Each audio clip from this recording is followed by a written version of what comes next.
Let's start. Hello friends, myself Dr. Leena Borude, consultant Ayurvedacharya, Panchakarma and medical yoga specialist, practicing since 16 years. I am also consultant at Film and Television Institute of India, Pune. I am also a founder of Sanyukta Together We Can Foundation. I am also a social activist. So today our topic is hormonal imbalance in ladies, women health and hormonal imbalance. Nowadays, many ladies are suffering with this hormonal imbalance. So what is this exactly the hormonal imbalance? First of all, we will talk about women health and the stages of women life. So there are three phases: childhood, then that is childhood and adulthood. You can call it as a menarche, then childbearing age, and then menopause.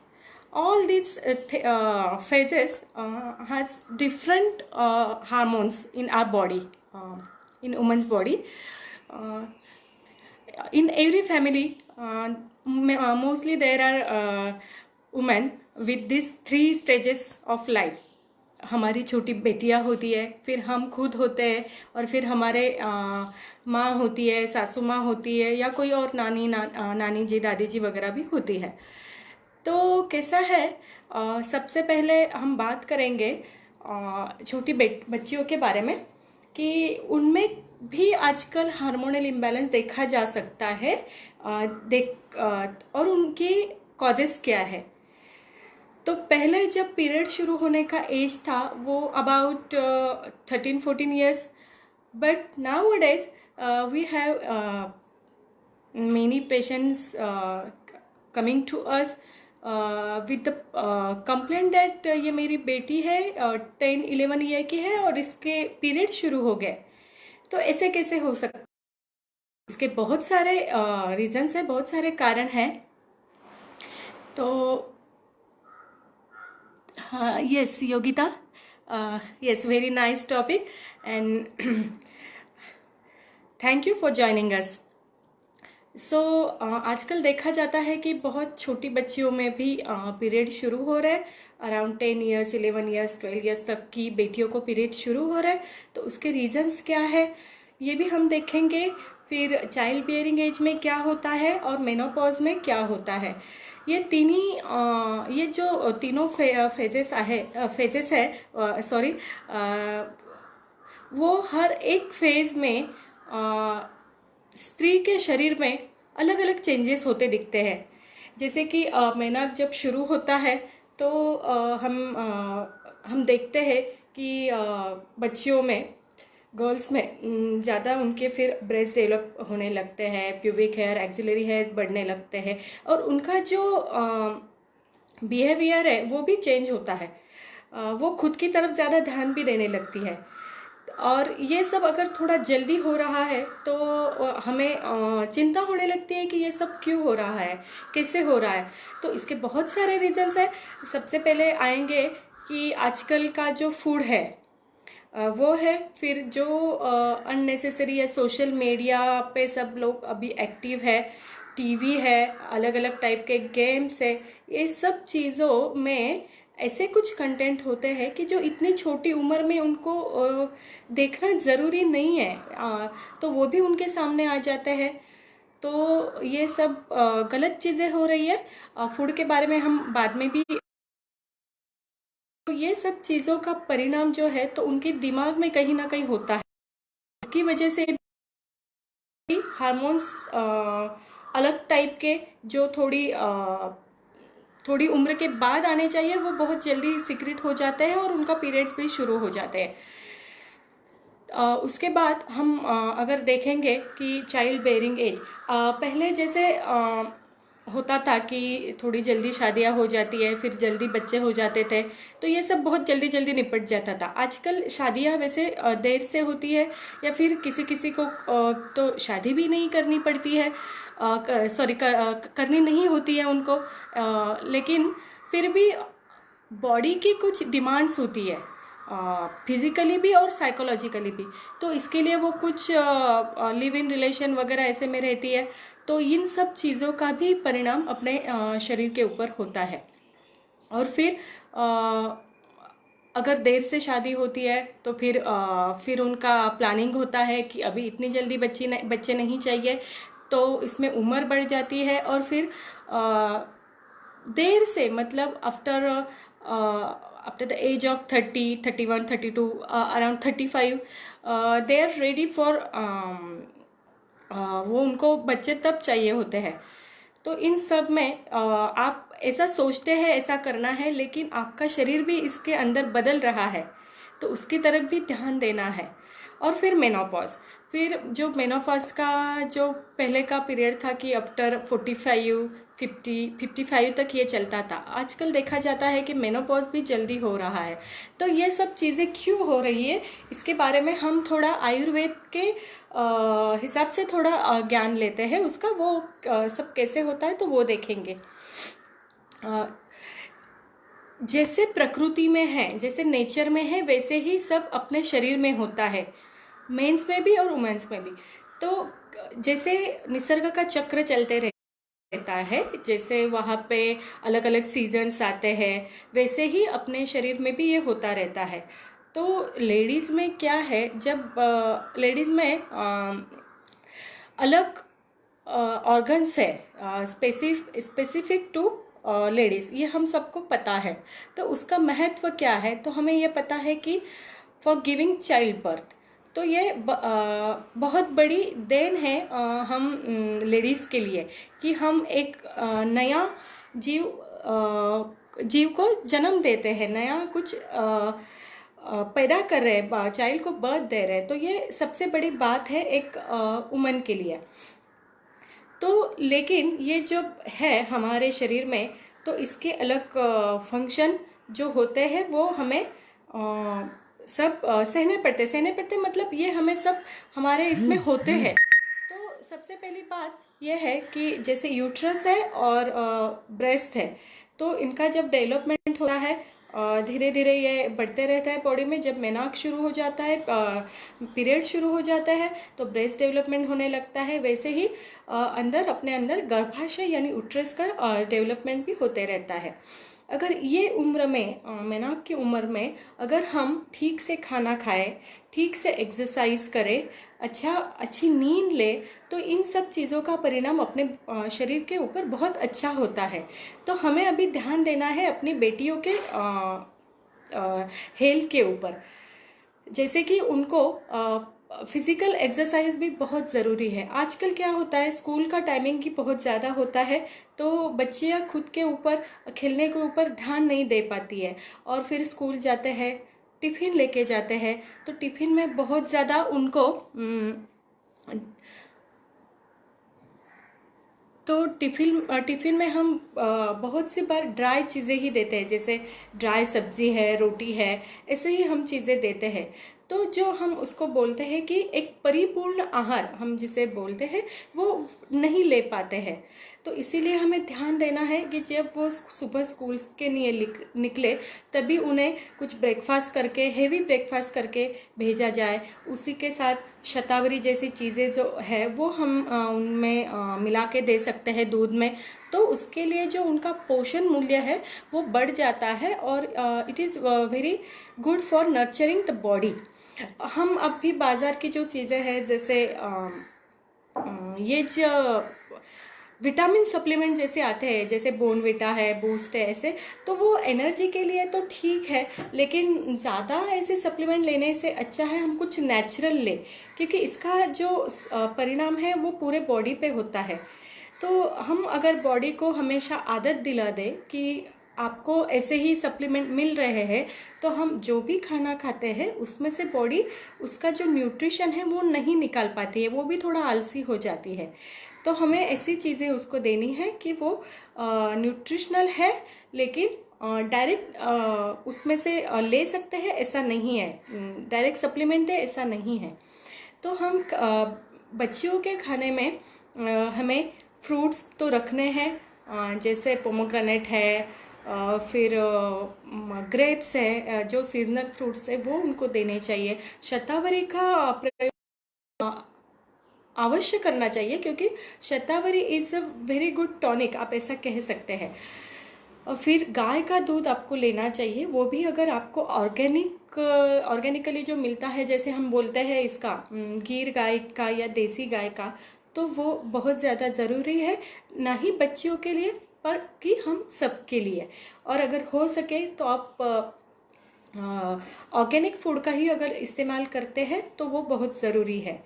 तो ऐसा क्यों है, तो हम अभी देखेंगे कि ये अपना शरीर कैसे बनता है। तो आपको सुन के अगर कहीं पढ़ के ये पता होगा कि आयुर्वेद ने बताया है वात, पित्त और कफ, ये 3 टाइप के दोष अपने शरीर में होते हैं।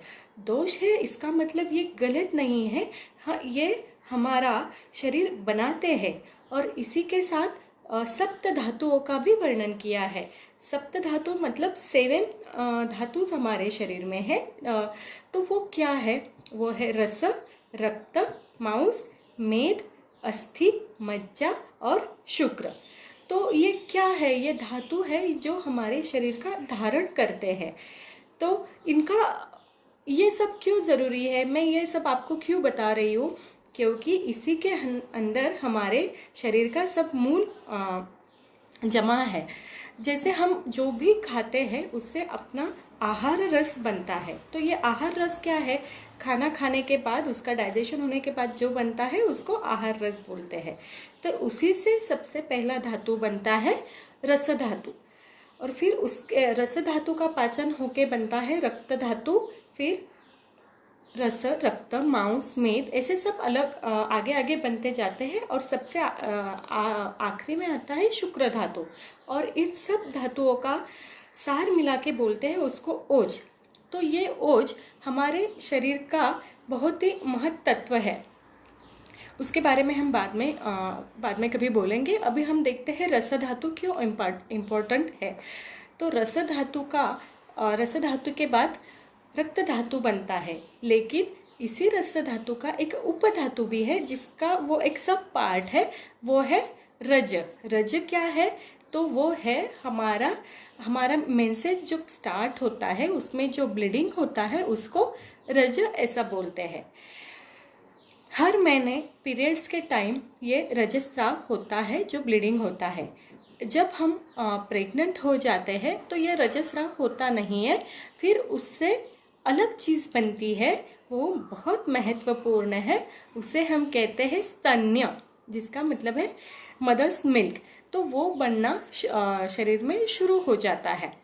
तो ऐसे अब आपको पता चला कि आहार रस से रस धातु बनता है, उसी से हमारा रज बनता है, जो पीरियड्स के लिए पीरियड्स में जो फ्लो होता है उसी को हम रज बोलते हैं, रजस्राव ऐसे बोलते हैं। तो अगर हमने गलत खाना खाया, उसका हम डाइजेशन नहीं कर पाए, तो ये अपना रज जो है, जो ब्लीडिंग जो पीरियड्स के दरमियान होता है, वो ठीक नहीं होगा। तो इसके लिए हमें सब अच्छी चीज़ें ही खानी है। अच्छी इसका मतलब ऐसा नहीं है कि आप रोज़ बादाम खाओ, काजू खाओ, ऐसी सब चीज़ें नहीं बोल रही हूँ मैं। सबसे पहले अपना आहार जो है, अपना जो डेली का रूटीन का फूड है वो कैसे होना चाहिए, तो वो इजीली डाइजेस्ट हो ऐसे होना चाहिए, और उसमें न्यूट्रिशनल वैल्यू भी अच्छी होनी चाहिए। इसीलिए मैं बोल रही थी कि अगर आप सेंद्रीय ऑर्गेनिक फूड लेते हैं तो वो अच्छी बात है। गाय का दूध जो मैंने कहा, देसी गाय का, वो इसीलिए कहा क्योंकि आजकल ये एनिमल्स को भी हार्मोन्स के इंजेक्शन दिए जाते हैं उनका मिल्क क्वांटिटी बढ़ाने के लिए। तो अगर हम वैसे ही मिल्क हम खुद लेते हैं तो वह हार्मोन्स कुछ न कुछ मात्रा में हमारे शरीर में भी जाते हैं और वो अपना इफ़ेक्ट दिखाना शुरू करते हैं। तो इसीलिए हमें ध्यान रखना है कि ऐसी चीज़ें हमें नहीं लेनी है। ऐसे ही चीज़ें हम नॉनवेज के बारे में कह सकते हैं। आजकल बहुत सा नॉनवेज का भी क्वांटिटी बढ़ाने के लिए वो जो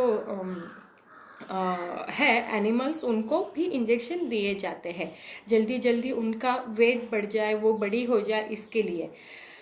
तो हम अगर ऐसे फूड बार बार लेते हैं तो उसका कुछ न कुछ इफ़ेक्ट शरीर में ज़रूर हो जाता है।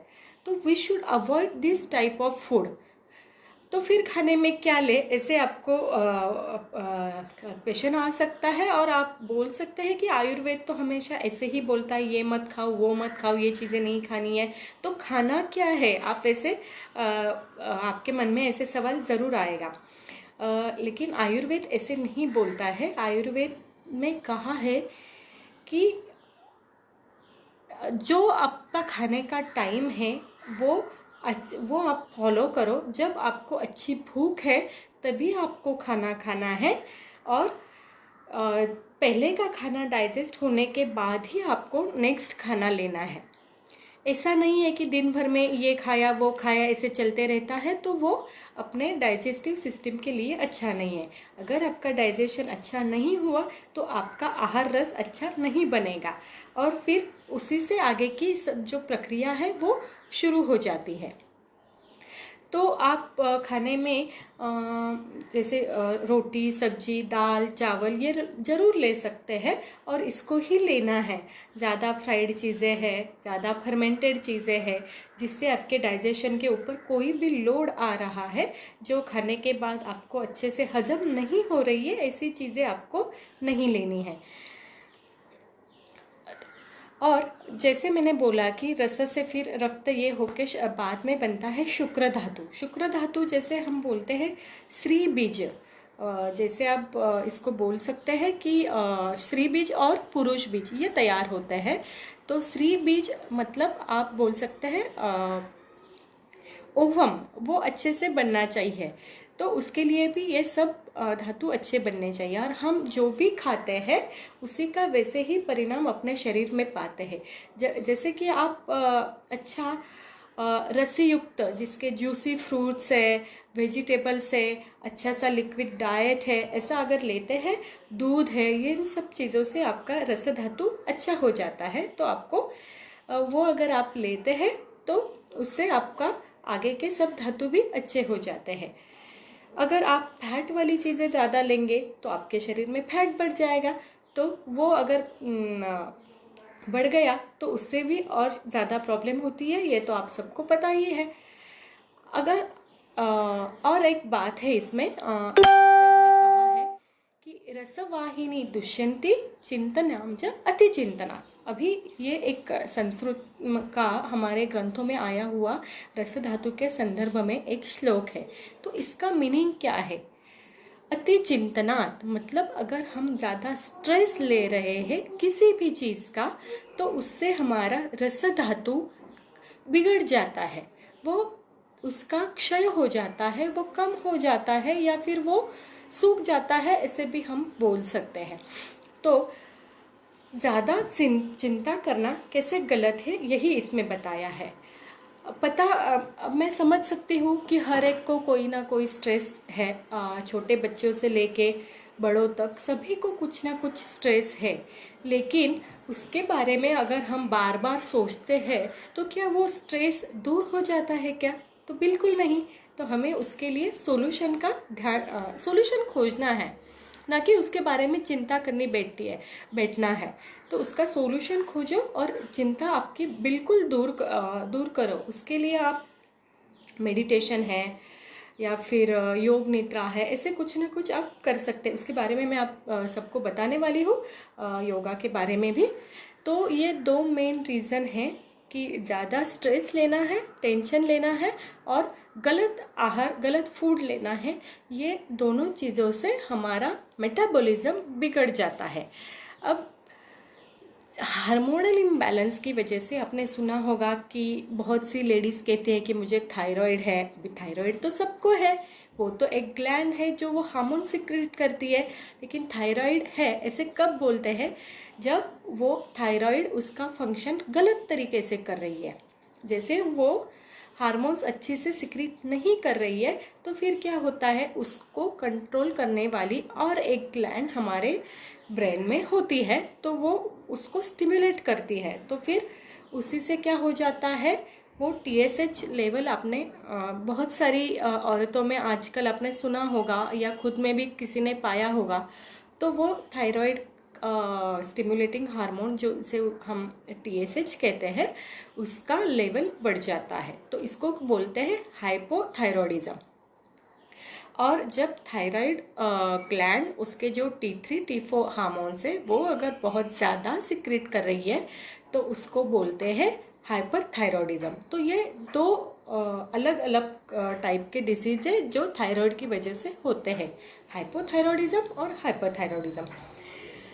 तो फिर ये क्यों हो रहे हैं, इसी का कारण भी वही है। अगर हम देखा जाए तो थायराइड ग्लैंड है जो हार्मोन सिक्रेट करती है, उसको ब्रेन में अलग एक ग्लैंड है पिट्यूटरी और हाइपोथैलेमस, उससे स्टिमुलेशन मिलता है। तो ये क्यों हो रहा है, वो अलग अच्छे से अपना काम क्यों कर नहीं रही है, इसका जो रीज़न है वो भी हमारे मेटाबॉलिज्म में ही छुपा हुआ है। और फिर लीवर जो है अपने शरीर की एक, आप उसको बोल सकते हैं कि केमिकल फैक्ट्री, वो सब ये मेटाबॉलिज्म का ख्याल रखती है, वो सब उसमें कंट्रोल रखती है।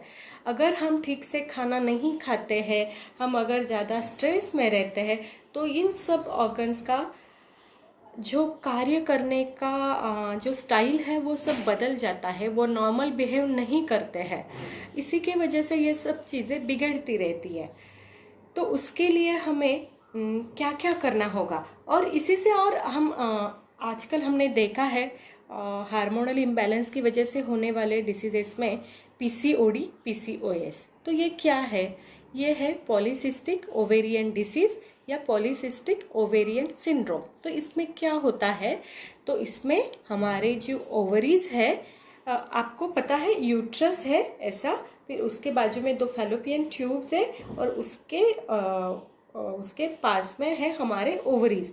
तो ओवरीज में जो फॉलिकल्स होते हैं उनमें पानी का आवरण जैसे बन जाता है, वो उसके सिस्ट तैयार हो जाते हैं, तो उसे बोलते हैं पॉलीसिस्टिक ओवेरियन डिसीज। तो ये जो हमारे फॉलिकल्स है वो सब सिस्ट में बदल जाते हैं। तो वो क्या होता है, इससे स्त्री बीज की उत्पत्ति अच्छे से नहीं होती है। ये सब चीज़ें होने के बाद क्या सिम्टम्स दिखते हैं, तो हमारे जो पीरियड्स है वो ठीक से नहीं आते हैं, इरेगुलर हो जाते हैं, या फिर किसी में ज़्यादा फ्लो होता है, किसी में बिल्कुल फ्लो नहीं होता है। फिर पेन इन एब्डोमेन हो जाता है, फिर मूड स्विंग्स हो जाते हैं। ऐसे बहुत सी चीज़ें हम देख पाते हैं। थायराइड का इम्बैलेंस होने के बाद भी मूड स्विंग्स बहुत ज़्यादा लेडीज़ में दिखते हैं, और उसके अलग भी सिम्टम्स हैं, जैसे कॉन्स्टिपेशन हो जाता है, हेयर ड्राई हो जाते हैं, स्किन ड्राई हो जाती है, स्किन का कलर डिस्कलरेशन हो जाता है, वो ब्लैक होने लगती है। फिर स्किन में बहुत ज़्यादा ड्राई होने की वजह से ईचिंग शुरू हो जाता है। फिर जैसे मैंने बोला कि पीरियड्स इरेगुलर हो जाते हैं। तो ये सब चीज़ें हम देखते हैं कि ये सब चीज़ें होती है, और सबसे ज़्यादा होते हैं मूड स्विंग्स। तो अगर ये मूड स्विंग ज़्यादा हो रहा है, आपको ज़्यादा चिड़चिड़ापन आ रहा है, तो you should definitely go to your doctor and please find out the reason behind it, because ये ज़रूरी है। अपने आप ही घर पे अगर आप आजकल ये सोशल मीडियाज़ के गुरुज भी बहुत ज़्यादा है, व्हाट्सएप है, गूगल पे भी आप बहुत ज़्यादा जानकारी पाते हैं, लेकिन वो पाने के बाद उसका अच्छे से आप मतलब नहीं निकाल पाते हैं, आप अपने हिसाब से मतलब निकाल लेते हैं। तो इससे अच्छा है कि आप आपके डॉक्टर के पास जाके ये सब चीज़ें उनको बता के उसका डायग्नोसिस पक्का कर लो। तो ये सब चीज़ें होने के बाद यूजुअली डॉक्टर्स देते हैं कि आप आपका सब टेस्ट करवा लो। टेस्ट करवाने के बाद उसमें हार्मोन जो लेवल है वो उनमें गड़बड़ दिखाई देती है, फिर उसके लिए दवाई शुरू कर देते हैं।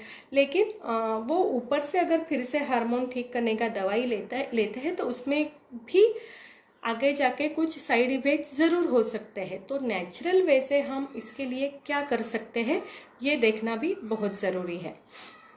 और एक बात है, मेनाक के बारे में मैंने आपको बोला, वैसे चाइल्ड बेयरिंग एज में अगर आजकल की लड़कियों को करियर करना है, ज़रूर करना है, बिल्कुल करना है, लेकिन वो करने के लिए हमें अपने बॉडी का भी ध्यान रखना है। अगर आपकी एज बहुत ज़्यादा बढ़ रही है तो ये इसमें हम कुछ नहीं कर सकते। ये तो सब नेचुरली हो रहा है कि हमारा एजिंग तो हो रहा है। एजिंग हो रहा है मतलब जो अंदर के ऑर्गन्स है उनका भी एजिंग हो रहा है, उनकी भी कैपेसिटी धीरे धीरे कम हो जाती है। क्योंकि शरीर की जो डेफिनेशन है आयुर्वेद में बताई हुई, तो वो वही है कि जो उस जिसमें ये होता है, झीज हम मराठी में बोलते, वो हो रहा है, उसी को शरीर कहते हैं। तो अंदर के ऑर्गन की भी कैपेसिटी धीरे धीरे कम होती है, ऊपर से भी साइंस ऑफ एजिंग सब दिखने लगते हैं। ऊपर का तो हम ध्यान रखते हैं कि मेरे स्किन में ये हो रहा है, बालों का ये हो रहा है, तो अच्छा शैम्पू यूज़ करो, अच्छा मॉइस्चराइज़र यूज़ करो, ये कुछ ना कुछ हम करते रहते हैं, फिर भी हम एजिंग नहीं रोक पाते हैं। अंदर से सब बिगड़ता रहता है, हमें पता नहीं होता है। अगर आप बहुत देर से ही शादी कर रही है और उसके बाद फिर प्लानिंग करके आप 2-3 साल का प्लानिंग कर लेती है, फिर आप इसमें पहुंच जाती है कि अभी आपको बच्चा चाहिए, तो फिर आप उसके लिए प्रयत्न करती है। तो इन सब चीज़ों में आपको ध्यान रखना है कि आपकी बॉडी में क्या चेंजेस हो रहे हैं। क्योंकि बिफोर 30 या आप बोल सकते ज़्यादा से ज़्यादा 35 से पहले ही अगर बच्चे हो जाते हैं तो वो इजीली और नेचुरल वे से हो जाते हैं। इसके बाद अगर हम देखते हैं तो हमें फिर मेडिकल हेल्प लेना बहुत सी बार ज़रूर हो जाता है। बहुत कम परसेंटेज ऐसे लेडीज़ है कि उनको आफ्टर 35 भी नेचुरली सब हो गया, क्योंकि आजकल सभी बदल रहा है। और एक बात मैं यहाँ पे कहना चाहूँगी कि आजकल के जो यूथ है, जो कॉलेज गोइंग है, तो उनके वो बहुत से हमारे पास आते हैं और वो बोलते हैं कि वो ये करते हैं, वो आईपीएल जैसी चीज़ें लेने में बहुत माहिर हो गए आजकल। घर पे बताना नहीं है, खुद अलग अलग पार्टनर बदलते रहते हैं और फिर सेक्सुअल कॉन्टैक्ट्स हो जाते हैं, और उस टाइम क्या करना है वो उनको पता नहीं है, लेकिन बाद में वो तुरंत जो मेडिकल में इजीली अवेलेबल है ऐसी आईपीएल जैसी जो जिनमें हार्मोन का लेवल बहुत हायर है, ऐसे वो ले लेती है बिना किसी से पूछे। क्योंकि टीवी पे भी ऐड आ रही है ना कि आईपीएल लेना है 48 आवर्स के अंदर सेक्सुअल कॉन्टैक्ट्स के बाद, तो वो ये सब चीज़ें इस्तेमाल कर लेती है। लेकिन उसका बहुत ही ज़्यादा बुरा असर उनके शरीर पे हो जाता है। उनके पीरियड्स इरेगुलर हो जाते हैं, उनमें बहुत सारे अलग अलग सिम्टम्स दिखने लगते हैं। जैसे पहले भी मैंने बताया, वो सिम्टम ज़्यादा एग्रेसिवली उनके शरीर में दिखने लगते हैं, और फिर बाद में जब उनको सही में बच्चे चाहिए होते हैं तब जाके कहीं ना कहीं प्रॉब्लम्स आ जाती है। और बहुत सी बार ऐसे देखा जा रहा है, ये पिछले 10-15 सालों से ये चीज़ें बहुत ज़्यादा बढ़ गई है। तो अगर आप जब सेक्सुअल कॉन्टैक्ट्स रखते हैं तभी अगर कुछ यूज़ करते हैं कॉन्ट्रासेप्टिव, तो वो ज़्यादा अच्छी बात है। आईपीएल लेने से ज़्यादा अच्छी बात है। आईपीएल लेना बहुत ही गलत बात है, और वो बार बार तो बिल्कुल लेने नहीं है। आपके डॉक्टर की सलाह से ही वो आप कभी 1-2 बार ले सकते हैं, लेकिन उसके लिए डॉक्टर का एडवाइस बहुत बहुत ज़रूरी है। और कुछ महिलाएं भी, कुछ लेडीज़ हमेशा जो पीरियड पोस्टपोन करने की टैबलेट है वो भी फिर से हार्मोन ही है, वो लेते हुए हम देखा जाता है। जैसे कि अभी घर में कुछ पूजा है, अभी गणपति है, अभी नवरात्र है, या फिर हमें किसी की शादी में जाना है, अब मेरे पीरियड्स आने वाले हैं, तो मैं ऐसा करती हूँ, मैं ये 4 दिन टैबलेट ले लेती हूँ तो मेरे पीरियड पोस्टपोन हो जाएंगे। वो तो बहुत ही गलत बात है। क्योंकि आयुर्वेद में और एक चीज़ बताई है, वो मैं आपको बताना चाहती हूँ। कुछ जो हमारे नेचुरल अर्जेस है उनको रोकना नहीं है, उसको वेग ऐसा बोलते हैं। तो वो क्या क्या है, वो तो बहुत 13 टाइप के हैं। तो उसमें से ही एक है रजस्राव। जो हमारे पीरियड्स आते हैं ये नेचुरली आते हैं, जिसके लिए हमें कुछ भी करना ज़रूरी नहीं है। कुछ हम नहीं कर पाते उसके लिए, वो अंदर से जैसे हम सांस लेते हैं वैसे ही वो अंदर से अपने आप होता है। लेकिन हम क्या करते हैं, उसको रोकना चाहते हैं। तो ये तो गलत बात हो गई। अगर आपको रोना आ रहा है और आपको रोना नहीं है और आपने वो रोना रोक लिया, तो क्या हो जाता है, बहुत सी बार सर दर्द करने लगता है, हेवीपन आ जाता है, होता है ना। वैसे ही अगर आप ये आपका पीरियड्स अगर रोक देते हैं टैबलेट लेके, तो उसका बहुत बुरा असर हमारे शरीर पे होता है। क्योंकि वो क्या होता है, पीरियड्स आना है वात दोष के अंदर है। तो वो हम वात को इजीली जो अनुलोमन हम बोलते हैं, जो जाना है वो नहीं होने देते, उसको रोक लेते हैं। तो उसकी वजह से पूरा साइकिल डिस्टर्ब हो जाता है। पहले 2-4 बार, 6 बार, 10 बार आपको पता नहीं चलता है क्या हो रहा है, लेकिन बाद में आपको इसका इफेक्ट आना आप देख सकते हैं। तो आपका पूरा पीरियड्स का जो साइकिल वो पूरा उलट पुलट हो जाता है। और ये नेचुरली हम नहीं जाने देते हैं। इसकी वजह से बहुत सारा हार्मोनल चेंजेस हमारे शरीर में हम खुद ही कर लेते हैं। तो ऐसे नहीं करना है। उसकी वजह से आपको बहुत सारी प्रॉब्लम्स फेस करनी पड़ती है। तो ये सब आपको रोकना ज़रूरी है। इसी की वजह से आप देख सकते हैं कि वेट गेन हो रहा है और उसका अलग अलग फिर सिम्टम दिखने लगते हैं। उसी से फिर आगे जाके डायबिटीज़ जैसी चीज़ें भी होने लगती है, हाइपरटेंशन जैसी चीज़ें भी होने लगती है। तो आपको ये रोकना है, क्योंकि ये जो है ना पीरियड्स आना, ये हमारे लिए देन है और ये नेचुरली हुआ है, खुद प्रकृति ने दिया है। तो भगवान का कुछ कार्य है, उसके लिए इसको रोकना बिल्कुल भी ज़रूरी नहीं है। तो इन सब चीज़ों का आप ज़रूर ख्याल रखो।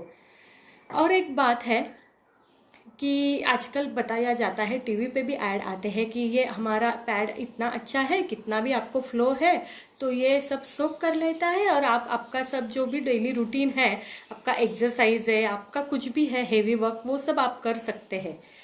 लेकिन आयुर्वेद में इसके बारे में बताया है कि जैसे पहले बोलते थे कि आप 3-4 दिन तक लेडीज़ को आराम करना है। तो इसका मतलब ऐसा नहीं है कि उसको अलग बिठाया जाए, ऐसा नहीं है। लेकिन उसको थोड़ा मेंटल रिलैक्सेशन भी होना चाहिए और उसके बॉडी को भी ज़्यादा काम नहीं करने देना है। क्यों नहीं करने देना है? क्योंकि इस वक्त हमारा शरीर में हार्मोन्स का ऑलरेडी चेंज हुआ रहता है और वात दोष का प्राबल्य होता है। अगर हम ज़्यादा कुछ एक्सरसाइज करेंगे, ज़्यादा कुछ भागदौड़ करेंगे, तो उसमें से अपने शरीर में ज़्यादा स्ट्रेस आ जाता है और वो ब्लीडिंग ज़्यादा होने लगता है या फिर बहुत ज़्यादा पेन होने लगता है। ये सब चीज़ें देखने को मिलती है। तो हो सके तो जितना आपका रूटीन वर्क है वो अगर आप थोड़ा कम कर सकते हैं या फिर ज़्यादा भाग दौड़ नहीं कर पाएंगे, तो वो बहुत अच्छी बात आपके खुद के शरीर के लिए होगी। और फिर मैंने जैसे पहले भी बोला कि मूड स्विंग्स हो जाते हैं, तो वो भी थोड़ा कम हो सकता है अगर आप खुद के लिए टाइम निकालेंगी, आप खुद का कुछ अच्छा सा कर पाएंगे ये 3-4 दिनों में। तो इससे आपकी सेहत सही में बहुत अच्छी बन सकती है।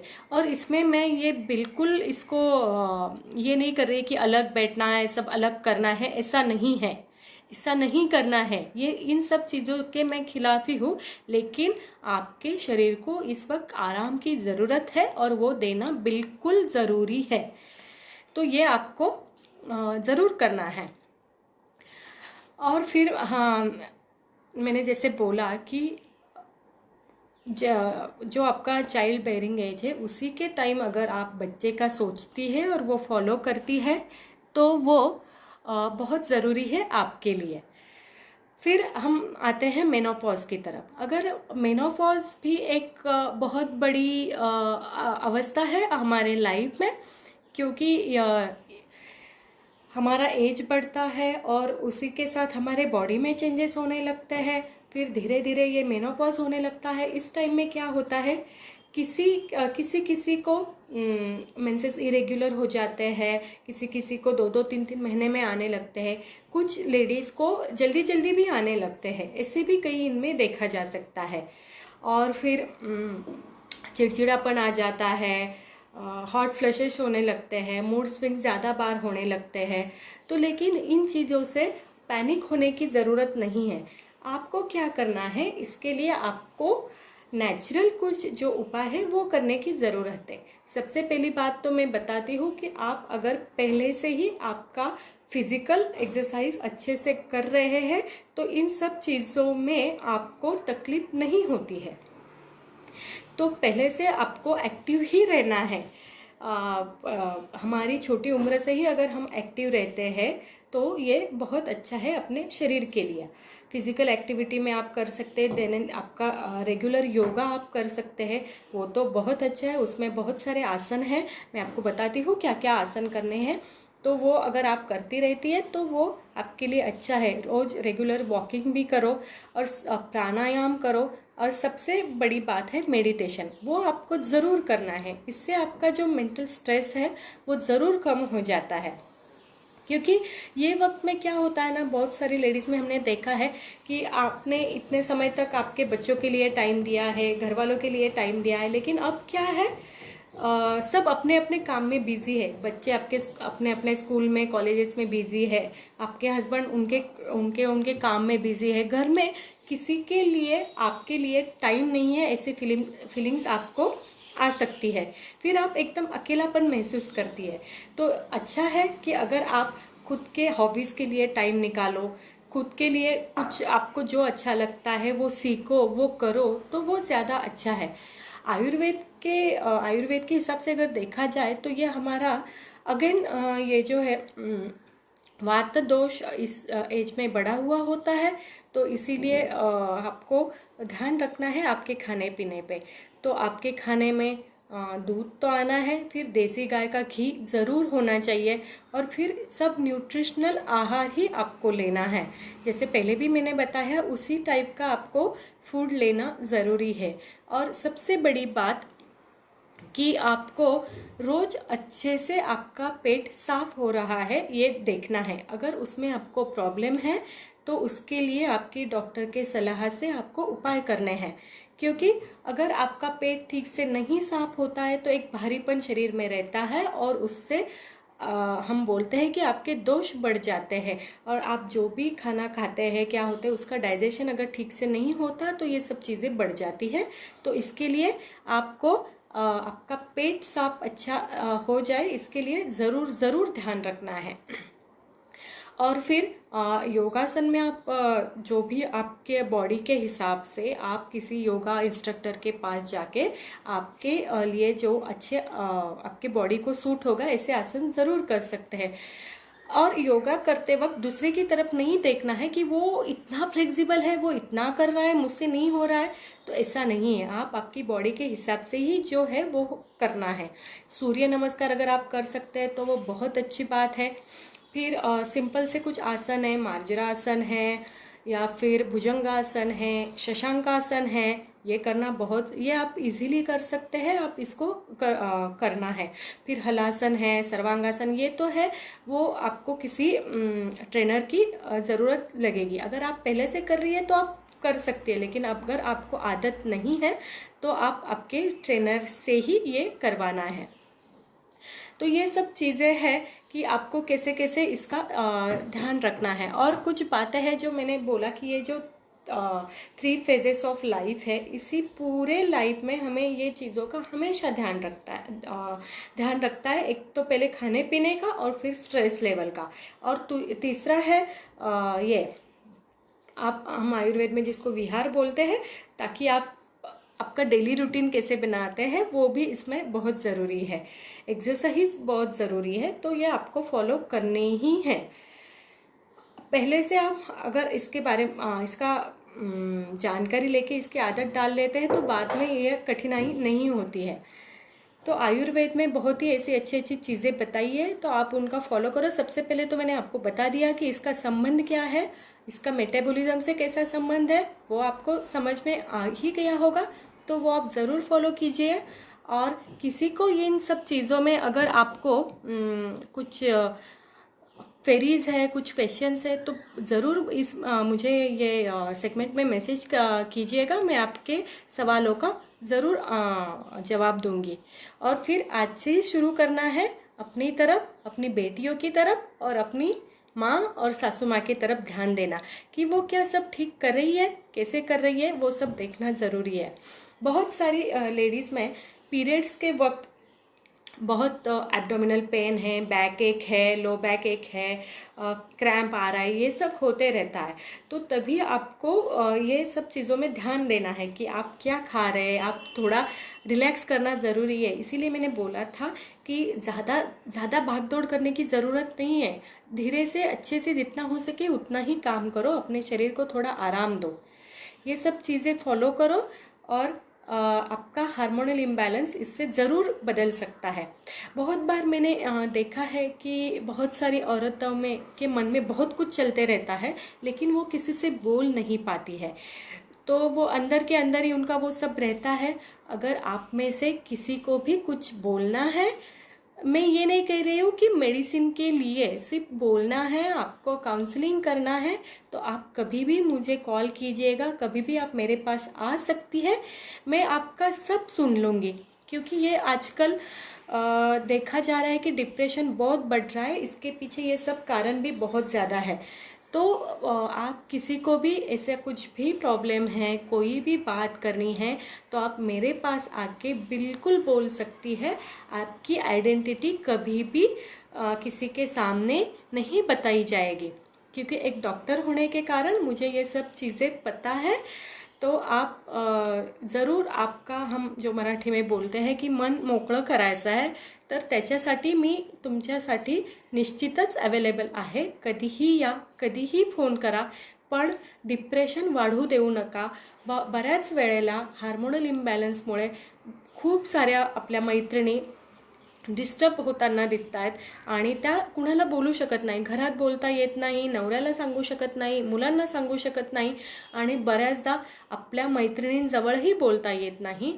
कारण एक मनात असतं की तिला काय वाटेल, हे जे असतं ते माझ्याजवळ तुम्हाला वाटणार नाही। तुम्ही कधीही माझ्याकडे या, आपलं मन मोकळं करा।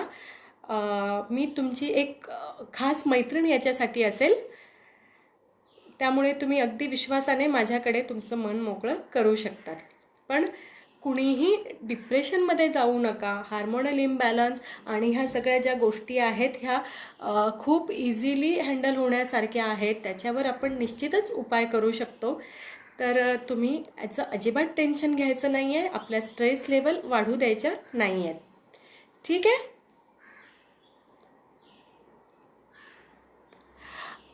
In severe menstrual cramps, is it safe to have tablet Meptal baths once or twice a day?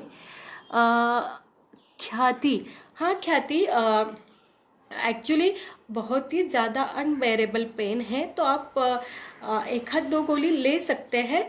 लेकिन आपको अगर बार बार हर एक साइकिल में अगर प्रॉब्लम्स हो रही है तो आप इसके लिए आपके डॉक्टर को दिखाएं। हो सके तो आयुर्वेद डॉक्टर को भी आप दिखा सकते हैं इसके लिए, क्योंकि वो जो है, मैंने बोला था कि ये वात दोष का कारण है, उसी से आपको ज़्यादा पेन होता है। तो इसके लिए आप और भी एक उपाय घर पे कर सकती है कि आप थोड़ा ऑयल का मसाज आपके पेट के ऊपर करके थोड़ा हॉट वाटर बैग से अगर सेकते हैं तो भी ये आपके लिए अच्छा है। और हम और भी कुछ रेमेडीज़ है, मैं आपको बाद में मैसेज कर देती हूँ। Excess too much period pain means there is some problem. Yes, excess अगर पीरियड हो रहा है, ज़्यादा फ्लोइंग भी हो रहा है और उसके साथ बहुत ज़्यादा पेन है, तो डेफिनेटली उसके अंदर कुछ प्रॉब्लम है। तो वो हम आयुर्वेद के हिसाब से, पहले भी मैंने बोला है कि वात दोष, और अभी मैं आपको बताती हूँ कि आपके पीरियड का जो फ्लो है उससे आप कैसे डायग्नोस कर सकती है। कलर उसका देख के, अगर पीरियड का कलर कैसे होना चाहिए, वो एकदम फ्रेश रेड होना चाहिए और उसका कपड़े पे दाग दाग नहीं गिरना चाहिए। अगर हम सादे पानी से भी वो कपड़ा धोते हैं तो वो दाग निकलना चाहिए। ऐसा वो पीरियड के फ्लो जो होता है ब्लीडिंग, उसका कलर और वर्णन ऐसे किया गया है। अगर उसके दाग गिर रहे हैं, वो थोड़ा ब्लैकिश ब्राउनिश है, तो उसमें वात दोष ज़्यादा है। उसके साथ ही आपको बहुत ज़्यादा क्रैम्प्स पेन है, तो उसमें वात दोष ज़्यादा है। वो अगर थोड़ा चिकट हम जिसको बोलते हैं, थोड़ा ये होता है, उसके साथ श्लेष्मा कफ ज़्यादा अगर है तो उसके ऐसे तार जैसे वो दिखता है, तो वो उसमें कफ दोष का प्राबल्य है।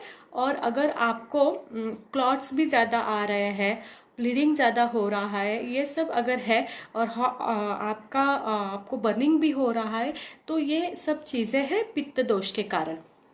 और अगर ऐसी चीज़ें कुछ हो रही है तो आप आपके डॉक्टर को ज़रूर दिखाइएगा, और उसके लिए सॉल्यूशन आप ज़रूर है। हर एक चीज़ के लिए सॉल्यूशन है, सिर्फ आपको वो करना है, फॉलो करना है। What should be eaten for diabetes? Actually Sonali ji, diabetes ये बहुत बड़ा अलग ही सब्जेक्ट है, लेकिन ये रिलेटेड टू अगेन मेटाबॉलिज्म और अपने लाइफस्टाइल से जुड़ा हुआ है। ये हार्मोन इम्बैलेंस है, थायराइड के प्रॉब्लम है, डायबिटीज़ है, हाइपरटेंशन है, ये सब चीज़ें हमारी लाइफस्टाइल से जुड़ी हुई है। डायबिटीज़ के लिए क्या नहीं खाना है, क्या खाना है, ये एक बहुत ही बड़ा टॉपिक है। फिर भी मैं आपको अभी बताती हूँ कि सबसे पहले मैंने जैसे बोला कि घर का खाना खाना है, उसके टाइम मेंटेन करने हैं, लेकिन फिर भी जब आपको अच्छी भूख है तभी खाना है। और खाने में आप भाकरी लेना है, ज्वार का भाकरी जो आता है वो लेना है। ये लीफी वेजिटेबल्स थोड़े कम ही लेने हैं, हफ्ते में एक आध बार ठीक है। और जैसे ये सब्जियां हैं, जैसे लौकी है, फिर पम्पकिन है, फिर आप ये लौकी मतलब बॉटल गार्ड है, ऐसे सब जो अलग ये सब्जियां है वो आप ले सकती है। और उसी के साथ ओली हळद, ज्याला मराठीत म्हणतात, आप बोल सकते हैं हल्दी, जो गीला वाला हल्दी आता है जो अदरक जैसा दिखता है, वो हल्दी की चटनी, उसमें पुदीना और फिर कोरिएंडर, ये सब डाल के आप उसका चटनी बना के वो रोज आपके खाने में अगर रखती है तो वो डायबिटीज़ के लिए अच्छा है। और बहुत सी चीज़ें हैं, लेकिन मैं बताऊंगी कि आपको अगर डायबिटीज़ है तो बोलते हैं कि बार बार खाना पड़ता है, लेकिन हम बोलते हैं कि आपको जैसी भूख लगती है, मराठीत ज्याला बोलतो की कडकडून भूख लागली है तभी खाना खाना है, ये बहुत ज़रूरी है। और